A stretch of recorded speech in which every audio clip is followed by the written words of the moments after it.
Wellington Camargo, Abílio Diniz, ônibus 174 e Eloá. Torturas físicas e psicológicas, momentos de sofrimento, medo e dor.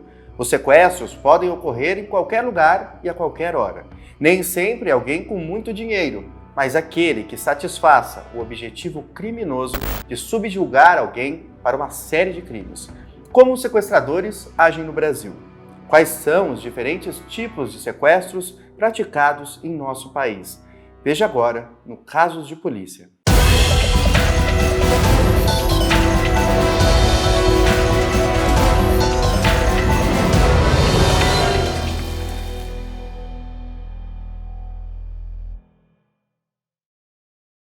O sequestro que a gente chama de clássico, que é pegar uma vítima, tirar ela do seio da sua família, levar para um cativeiro, deixar alguém vigiando essa pessoa, com a sua liberdade constrangida, ligar para a família e pedir um valor.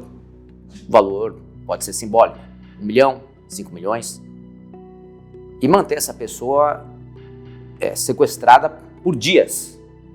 Então isso aconteceu, houve um aumento desse tipo de crime.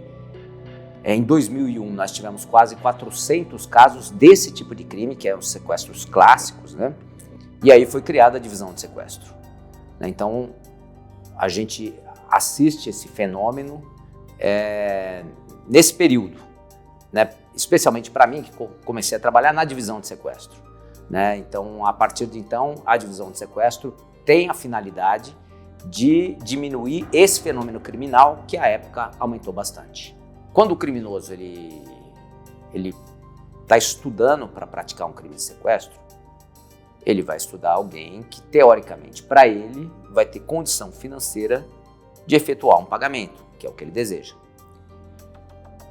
E nesses casos, nós tivemos, no caso do senhor pai do Romário, um jogador, um célebre jogador, com sucesso na sua carreira, que teoricamente está bem financeiramente, e um pai, um senhor simples da comunidade, inclusive mais fácil de ser atingido, menos observado, coisa e tal. Então acho que essa foi a estratégia adotada pela organização criminosa à época. Mais recentemente, nós tivemos o caso do Bernie Eccleston, que era o presidente da Fórmula 1, e que os criminosos elegeram a sogra dele, que seria mais fácil de atingir, uma senhora desconhecida, para que pudesse extorquir a potência financeira que é o Bernie Eccleston.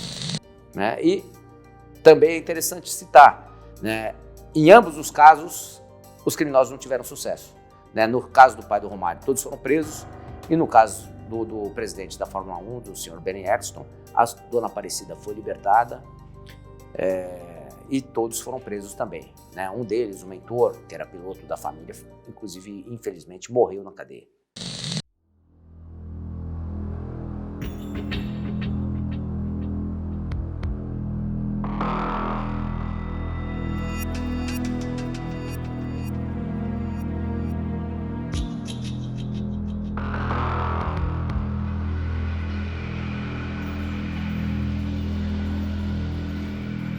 O caso do ônibus 174, ele é um caso diferente, daqueles que nós atendemos na divisão de sequestro. Então, os casos atendidos na divisão de sequestro, eles são aqueles cujo familiar é levado para um cativeiro, alguém entra em contato com essa família e essa vítima sequestrada fica alguns dias confinada em local incerto, não sabido, e a divisão de sequestro tem a missão de acolher aquela família, investigar aquele crime e finalmente libertar aquela pessoa e trazer de volta para o seio da sua família. Isso aí é uma emoção que eu gostaria que todo policial pudesse viver, que não tem preço.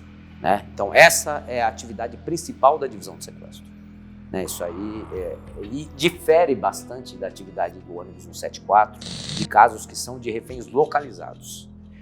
Nós chamamos de refém localizados. Então existe um teatro de operações, é público o sequestro, a vítima está confinada, ameaçada na frente da população, né? Costuma ser assim. E nós temos grupos treinados especialmente para esse tipo de gerenciamento de crise. Aqui em São Paulo, a Polícia Militar tem um grupo de ações táticas especiais, é um grupo extremamente treinado, né? Hoje o comandante do batalhão é o Coronel Paulo. E na Polícia Civil nós temos o Grupo Especial de Reação, o GER, né?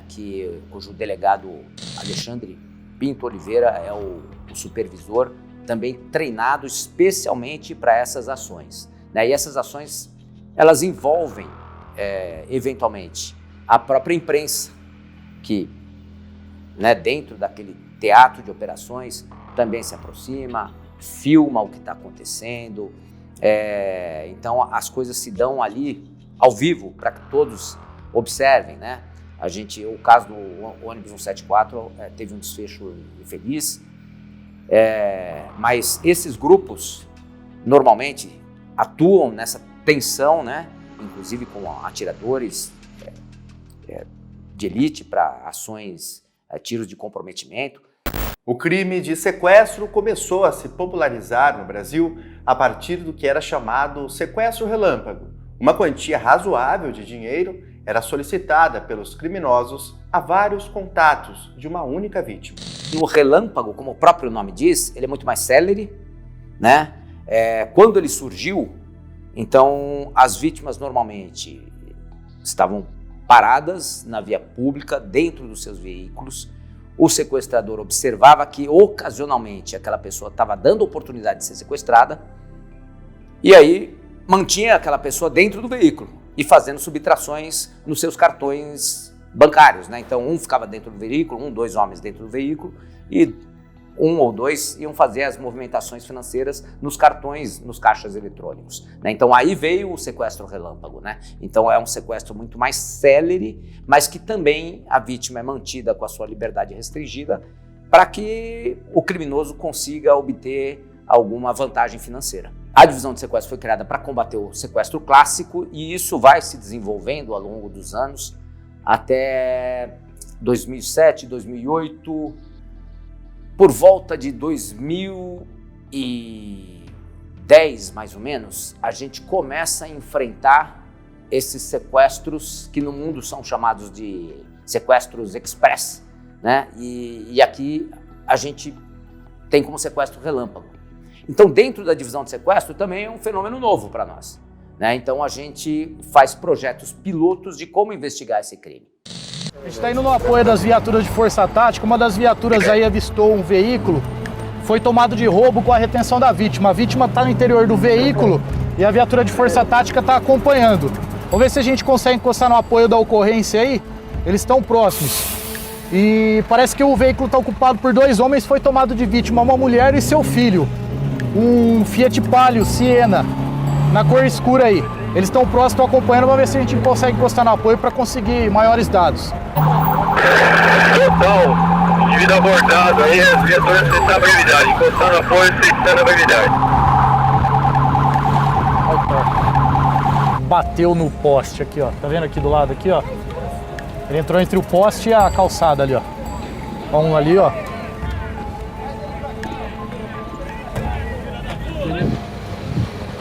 O carro tá aqui, ó. Perdeu o controle e bateu na parede.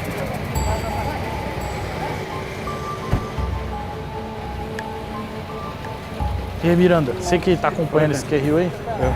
O que aconteceu? Jogou em algum lugar a arma. É caráter geral? Sequestro lá. Eu vou falar com a vítima. A vítima tava dentro do carro, cara. Tá aqui? E jogaram essa bolsa. Ele abriu a porta e jogou. Eu vi que ele não estava olhando no retrovisor, porque ele falava pra mim, se olhar no retrovisor, eu vou te dar um tiro na cara. Eu virei o carro e ia parar. Não tinha ninguém na rua, mas eu acho que ele me viu virando. Eu parei e desci do carro. Quando eu desci do carro, eles subiram, Eles estavam em dois. Aí já não dava mais tempo de fazer nada, eu só tirei o neném do carro. Falei pra ele, então a chave do carro, pode levar tudo que você quiser. Ele falou, não, a senhora vai entrar dentro do carro e vai com a gente. O doutor Maurício Guimarães Soares, meu amigo e mestre no sequestro, ele fez essa previsão. Quando começou a ter muito sequestro relâmpago, ele falou, olha, vai estourar o número de extorsão mediante sequestro. Porque os sequestradores, o ladrão, ele vai ver que a maior dificuldade é dominar a vítima e manter a vítima sob o poder dele. Depois que ele fez isso, no caixa, ele coage ela, dá 100, ele vai no caixa eletrônico, pede dinheiro e solta ela. Quando ele perceber que o cartão tem um limite, mas que se ele fizer um contato com a família da vítima, o limite aumenta. O limite aumenta, vai aumentar o número de sequestros. E foi o que aconteceu. Teve uma reunião com o secretário da época e ele me perguntou sobre como é que a gente faz para acabar. Falei, secretário, acho que tem duas alternativas. Não deixar pagar resgate, mas não deixar pagar resgate de ninguém. A gente vai pegar... Para secar a fonte. Para secar a fonte. Então eu vou pegar, só que vamos perder vítima. Tá? E eu vou para cima do sequestrador do Silvio Santos, assim como eu vou para cima do sequestrador do cara do açougue. Vítima para mim é tudo igual. Sim. Entendeu? E ninguém vai pegar o dinheiro. E com Se isso fizer teve isso... uma diminuição. Não, aí ele falou, não, assim não dá certo.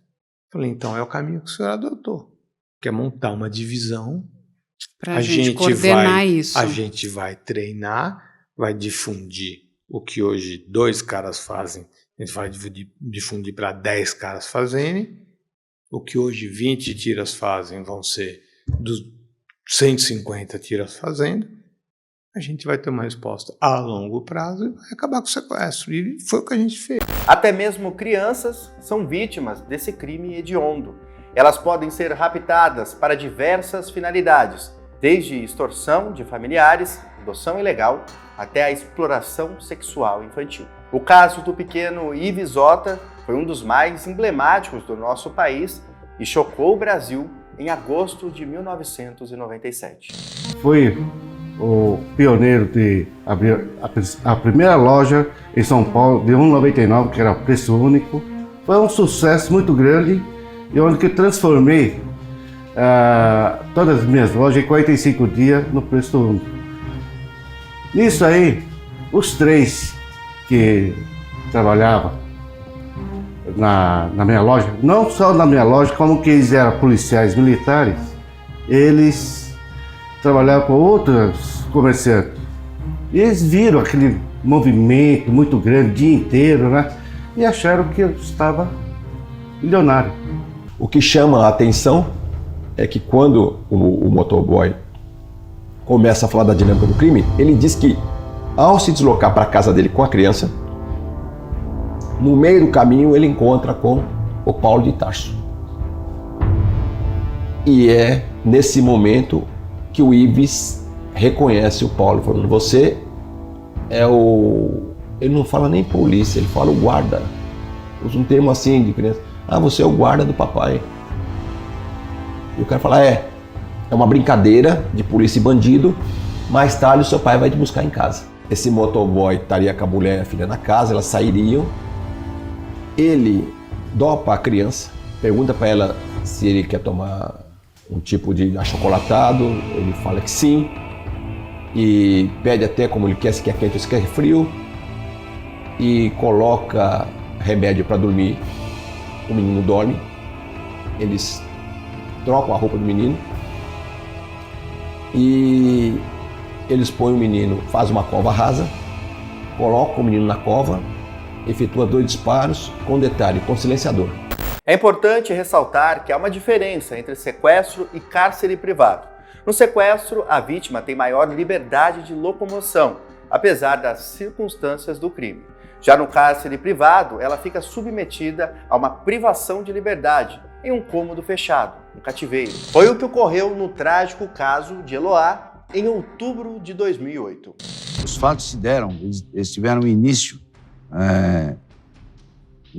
no início da tarde do dia 13 de outubro. A ação em si, ela perdurou até o anoitecer da sexta-feira, futuro que seria dia 20, acho que dia 20. cárcere privado ele durou cerca de 6 dias, de 6 a 7 dias.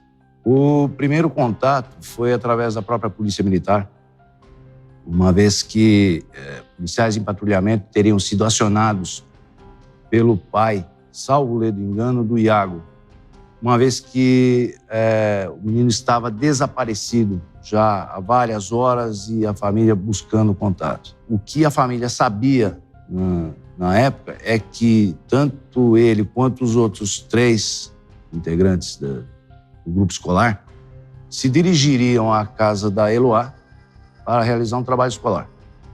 E não teriam sido mais vistos. Com a chegada da Polícia Militar no local é que se estabeleceu a crise que estava havendo. Ou seja, o cárcere privado de 4 jovens por um indivíduo chamado Lindenberg. Lindenberg, na realidade, teria uma relação amorosa com uma das vítimas, propriamente dita Eloá, e em razão do desfazimento do namoro e da tentativa do reatar desse romance, ele acabou invadindo a residência da família de Eloá e acabou surpreendendo aos jovens que ali estavam para realizar esse trabalho escolar. Estamos gravando. Se você quiser, a gente grava e eu coloco no ar o que você quiser. A nossa conversa? Vamos conversar. Eu quero te ajudar, tá? Eu quero te ajudar. Eu quero dizer para você o seguinte. O capitão garante a tua integridade. Você fica tranquilo, filho. Tá entendendo? Vocês estão ao vivo já aí? Não. Estamos gravando e vai ser exibido na Sônia Abrão tudo o que você falar. Tudo. Às 2 horas entra no ar. O que você estiver falando vai ficar no ar. Deixa eu falar um negócio pra você. Pode falar. É o do Luiz Guerra. Como que você conseguiu o telefone daqui? Filho, depois a gente conversa isso. O importante é que a gente quer passar tranquilidade pra você. Tô perguntando, você vai me responder o que eu tô perguntando primeiro, por favor. Tipo, não deixa nervoso, não. Não, você não fica nervoso. A gente conseguiu o telefone através da nossa produção. Bravo, por que você conseguiu? Eu só quero saber, entende? A gente conseguiu com alguns parentes seus mesmo, tá? Exatamente. Tranquilo, velho? Lindenberg. Se você é repórter mesmo e fala que eu queria ver ao vivo pra ver se você tá falando do mesmo é realmente o Luiz Guerra. Meu nome é Luiz Guerra, sou do programa Tarde é Sua, da Sônia Abrão. Você pode ligar a televisão à tarde e você vai ver sua gravação. As coisas tudo acontecer normalmente. O policial não fazer o que ele fez. O que eles fizeram? Eu falei pra ninguém subir. Ele subiu e pegou a companhia. Ela tava dormindo. Eu tomei uns sustos, quase atirei nela. Não, fica tranquilo, velho. A gente vai entrar em contato com a polícia. A gente tá confiando em você, sabe que você é um rapaz de bem, que você não quer fazer nada de errado. Quando ele se vê ali frente àquelas câmeras todas, ele começa a crescer, ele começa a ficar, entre aspas, ele começa a ficar famoso. 5 minutos, na verdade, foram 6 dias de glória dele, né? Foi uma troca, né? Parece que ele deu para a mídia o que a mídia queria ter. Ela quer, né, essas situações aí de que vendam, né, na televisão.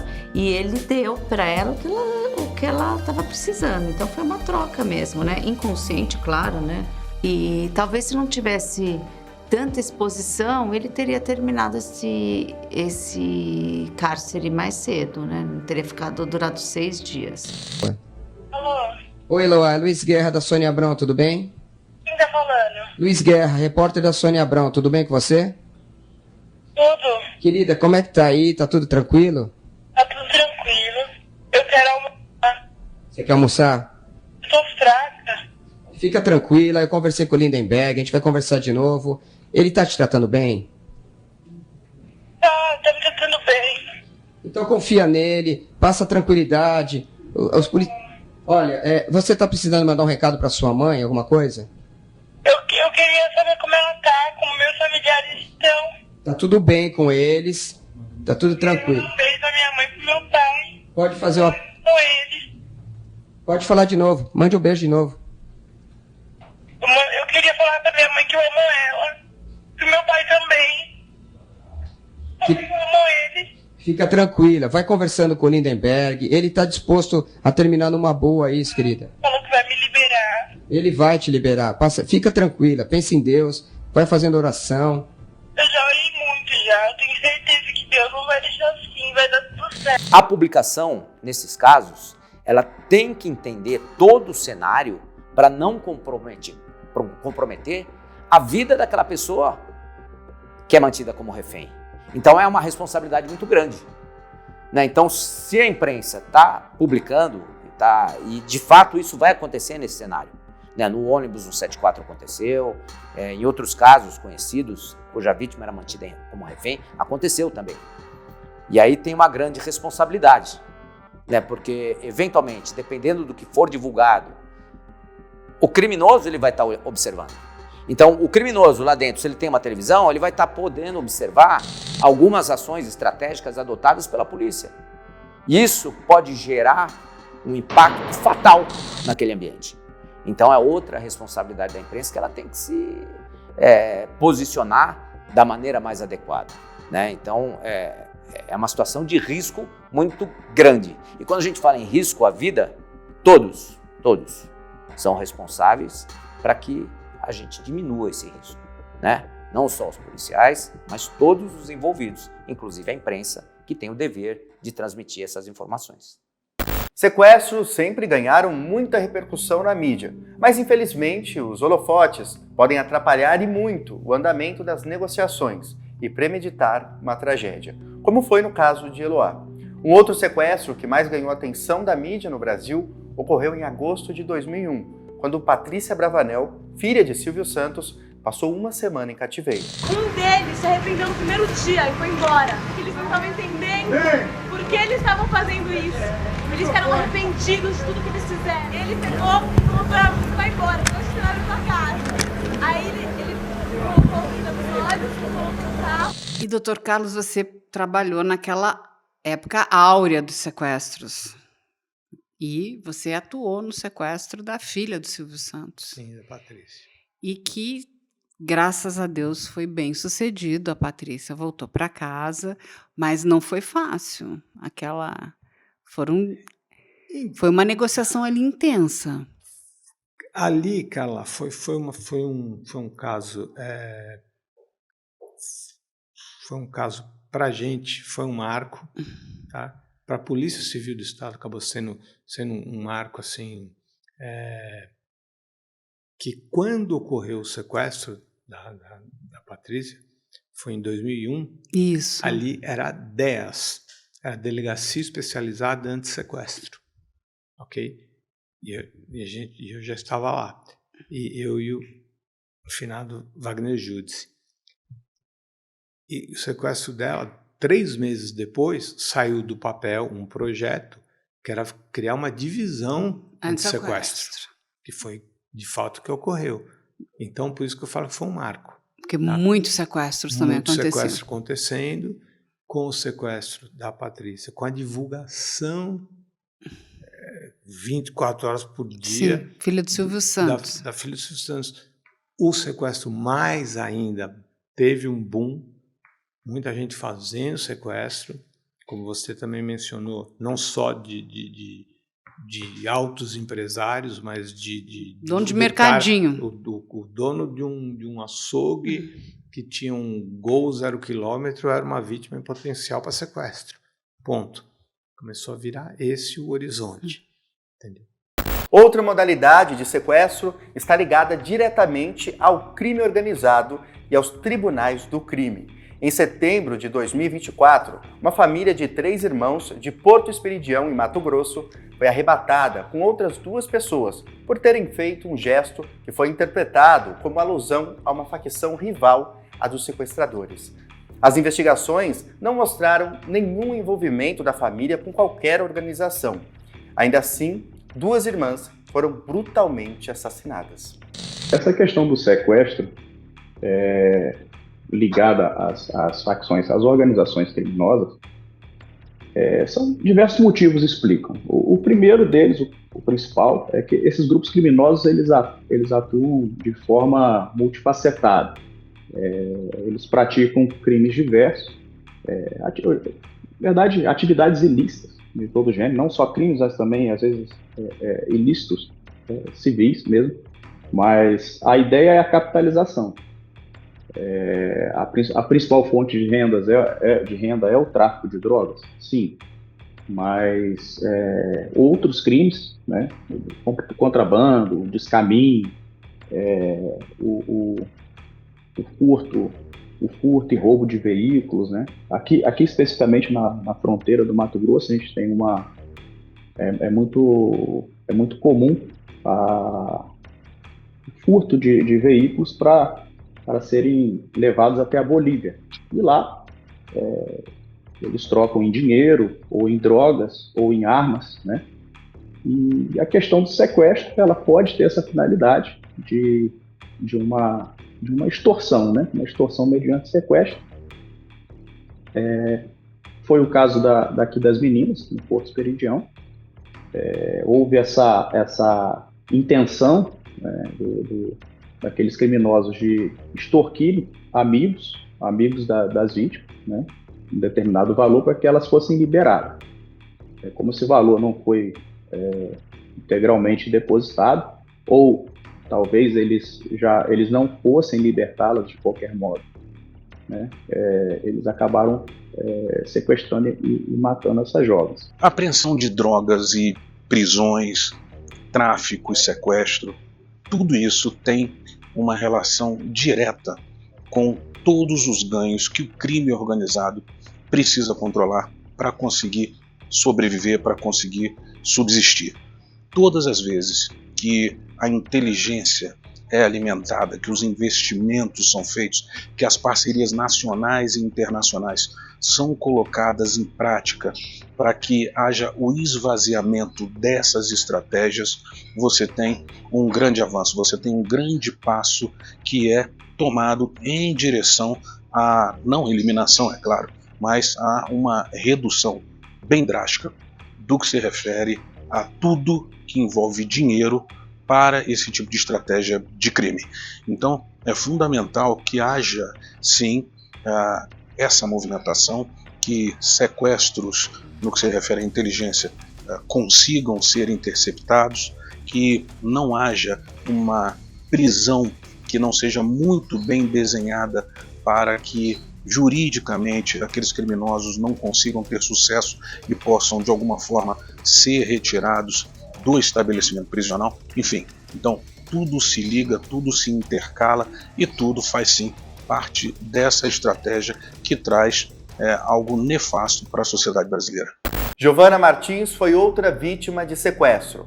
Ela podia ir e vir, mas tinha seus passos controlados. A jovem era vítima de exploração sexual. O Investigação Criminal também abordou esse caso. A babá, que sofria ameaças da patroa, que afirmava ter ligações com o tráfico. Giovana foi assassinada por Camila Barroso, na região oeste de Manaus, no dia 19 de agosto de 2024. A Giovana, a vítima, 20 anos de idade, ela morava com a Camila Barroso, né, que é a suspeita que está presa. Ela já morava desde o início desse ano de 2024 com a Camila. E na noite do dia 19 de agosto, a Giovana some, né? Não entra mais em contato com a família, não entra mais em contato com amigos, com a pessoa que ela estava, digamos assim, entre aspas, ficando, se relacionando ali, um relacionamento bem recente mesmo.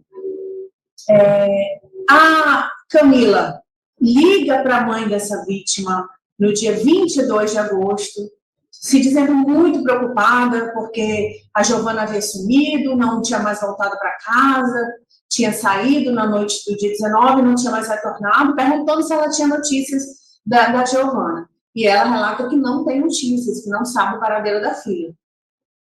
Lá no dia 24 de agosto, a mãe da vítima consegue, com a ajuda da irmã mais nova da Giovana, acesso ao Google Drive, fotos, né?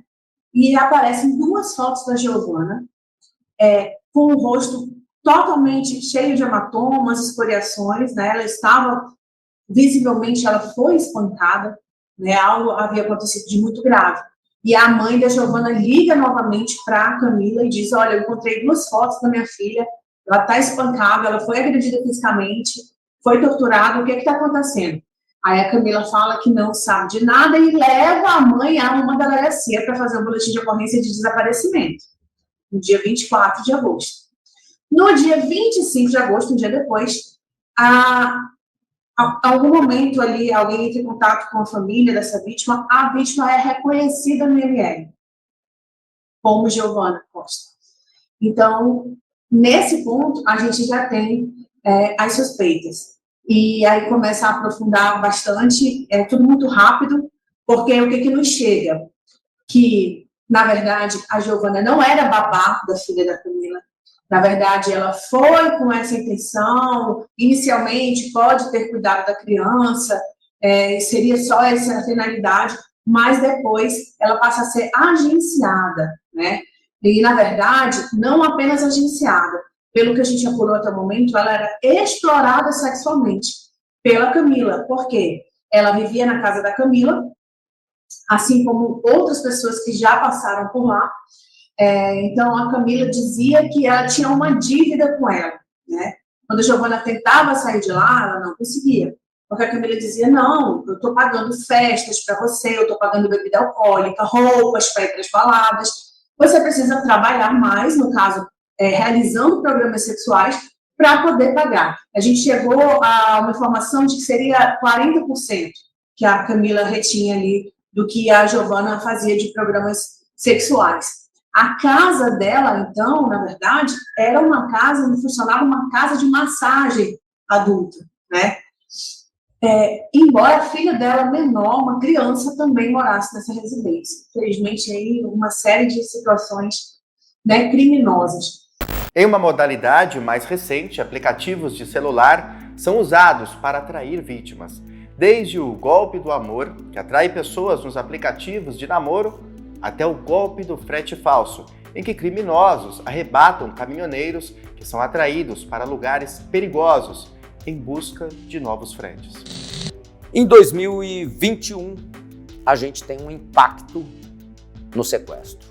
Então, a gente tem um impacto e esse impacto está associado aos avanços tecnológicos e ao Pix. Então, no final de 2021, a gente começa a observar, e aí foi o primeiro crime que nós tivemos desse tipo, um americano estava no Brasil, achou que ia se encontrar com uma mulher através do Tinder e acabou se encontrando com seus sequestradores, seus algozes, né? E ficou em cativeiro por algum período. A sua família foi extorquida aqui no Brasil e aí a divisão de sequestro entra em cena, né? E nós identificamos esses criminosos, prendemos esses criminosos. Um deles, no ano passado, em confronto com a divisão de sequestro, acabou morrendo, porque esse é o destino do criminoso que vai praticar isso como uma atividade laboral. Você acorda para trabalhar e o cara acorda para sequestrar, né? Então, ele se coloca em risco a todo momento, né? Em 2022, nós tivemos 115 casos de golpes do amor. Assim foi denominado pela imprensa. Por que golpe do amor? É porque o sujeito, homem, acha que vai se encontrar com uma mulher, entra num aplicativo de relacionamento afetivo, depois vai para o WhatsApp, combina um encontro e acaba se encontrando com sequestradores. É levado para um cativeiro e no cativeiro, Pix.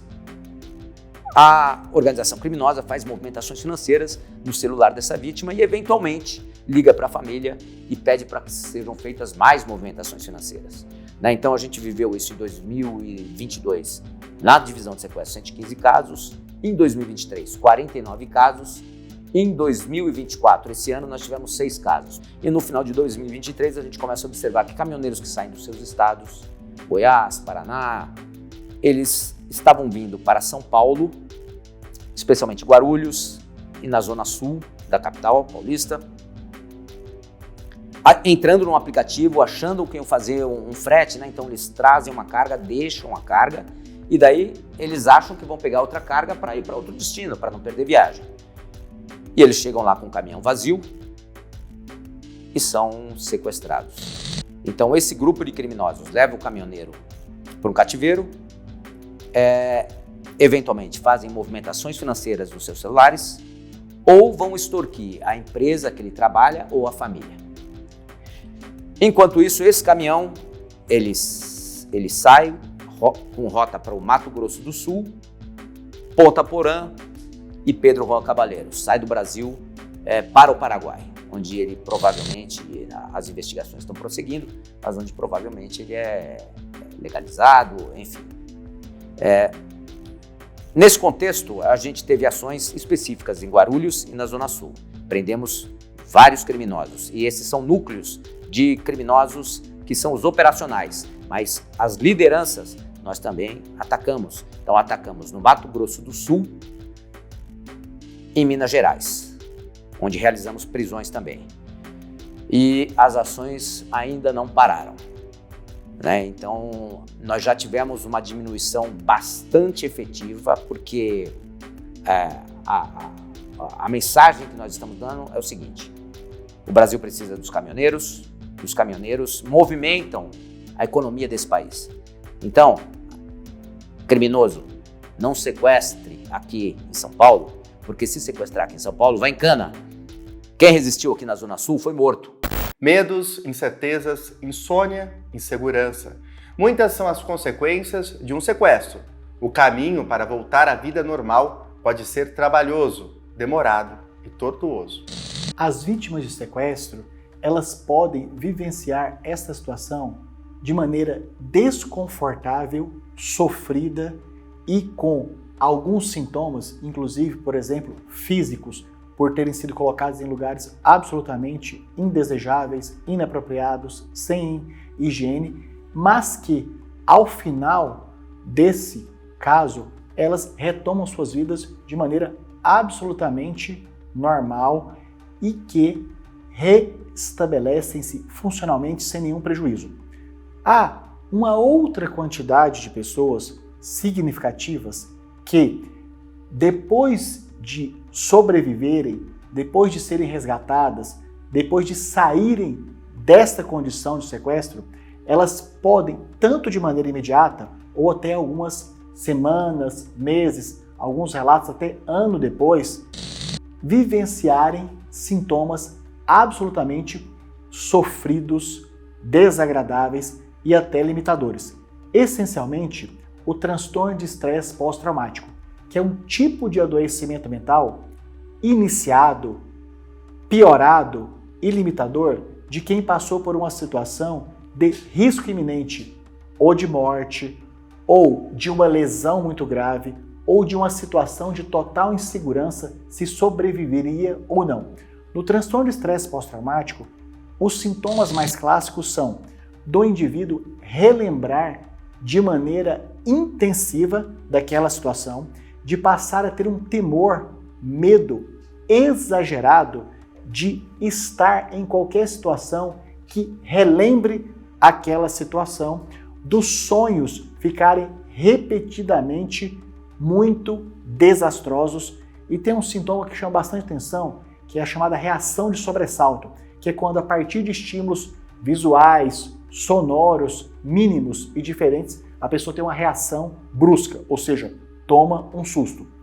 Infelizmente, uma parcela dessas pessoas não procura os devidos atendimentos psicológico e psiquiátrico e acabam, para aliviar, amenizar, diminuir esse sofrimento, recorrendo a substâncias psicoativas, como, por exemplo, o álcool, que é lícita, e a maconha, que é ilícita, numa tendência de querer sofrer menos por algo que traria uma calma, uma diminuição do desconforto, mas que acaba criando um outro diagnóstico e piorando ainda mais. Além de todos esses traumas, é possível que, em alguns casos, a vítima crie empatia por seus sequestradores. O corpo tenta transformar toda a sensação de medo e pavor em identificação com seus malfeitores. Um desafio a mais, até mesmo para as forças de segurança, como ocorreu no caso do assalto e sequestro no prédio do goleiro do Santos, João Paulo, em outubro de 2024. Quando se é delegado de polícia, quando se é polícia, a gente não tem o nosso ar igual hoje. É assim, eu tô tensa, tô até a semana puxada, a gente não tem final de semana, trabalha à noite, e a gente não tem lá os nossos gabinetes com ar-condicionado pedindo para o auxiliar trazer tudo pronto para a gente. Eu tenho que decidir 1000 coisas ao mesmo tempo Então é gente sangrando, é gente drogada, é gente desequilibrada, é o funcionário que ganha pouco, são as instalações que não são ruins, é o Wi-Fi que não funciona, é o computador que está quebrado, é a decisão que eu tenho que dar de pronto, é um flagrante que eu tenho que realizar, porque eu não posso deixar para a equipe que vai chegar, senão eu arrumo um descontentamento na dinâmica com os meus colegas e com a equipe que vai chegar. Eu tenho que ser rápida, tenho que ser assertiva, não posso ser abusiva, e aí você tem que ser justo ainda na hora de tipificar, e você fica sob os holofotes. Então é bem difícil, sim. Eu quero ver você aplicar a lei dentro de um cenário austero e com todos esses elementos contra, né? E aí, quando saíram os reféns, saíram muito nervosos, um deles até brigando com a polícia. Ignoramos, porque a gente aprende a ter ouvido seletivo. Porém, eu falei, não, nós não vamos liberar o carro, o prédio, enquanto não fizermos uma varredura. Os reféns começaram a brigar com a gente, com a polícia, porque a gente demorou demais para solucionar o caso, que era um absurdo os elevadores estarem parados, que aquilo tinha se resolvido muito mais fácil, que a nossa demora só fez com que eles ficassem muito mais amedrontados, e os rapazes, não é marginais, os rapazes tensos. Todas essas situações não requerem um acolhimento e avaliação especializada, preferencialmente aquela que combina o atendimento psicológico mais o atendimento psiquiátrico. Felizmente, a maioria das pessoas com essa situação vão melhorar, vão se restabelecer apenas com suporte de psicoterapia. Quando existem sintomas mais intensos que causam prejuízo, como insônia a ponto da pessoa acordar cansada, uma dificuldade de concentração que deixa de fazer o trabalho anterior, um medo e um pavor que limita os deslocamentos em locais onde é necessário. Essas precisam de associação de medicamentos. Os medicamentos mais frequentemente utilizados no transtorno do estresse pós-traumático são os antidepressivos da classe dos inibidores seletivos da recaptação de serotonina, onde estão nessa categoria fluoxetina, sertralina, citalopram, como também, quando se tem insônia, de substâncias específicas, como por exemplo, zolpidem, clonazepam.